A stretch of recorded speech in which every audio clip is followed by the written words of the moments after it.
తమిళనాడులో అనూహ్య పరిణామాలు చోటు చేసుకుంటున్నాయి. ఏఐఏడిఎంకే పతనమవుతోంది, టీవీకే పుంజుకుంటోంది, డిఎంకే ఆధిక్యంలో కొనసాగుతోంది. కానీ తాజా ట్రెండ్స్ చూస్తుంటే తమిళనాడులో సంకీర్ణ ప్రభుత్వం ఏఐఏడిఎంకే టీవీకే ప్రభుత్వం అధికారంలోకి వచ్చినా ఆశ్చర్యపోనక్కర్లేదు. ఎర్లీ ట్రెండ్స్ అంటే పోస్టల్ బ్యాలెట్లలో వెనకబడ్డటువంటి విజయ్ ఆ తర్వాత రౌండ్స్లోకి వచ్చేటప్పటికి పుంజుకున్నాడు. ఏఐఏడిఎంకే థర్డ్ ప్లేస్కి వెళ్ళిపోయింది. డిఎంకే 58 స్థానాలు అయితే టీవీకే 31 స్థానాల ఆధిక్యంలో ఉంటే ఏఐఏడిఎంకే 21కి పరిమితమైనటువంటి పరిస్థితి ఎర్లీ ట్రెండ్స్ చూసుకుంటే.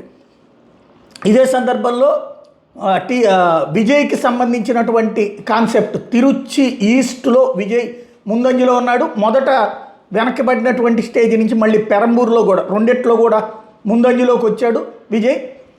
దీంతో ఇక ట్రెండ్ మారింది.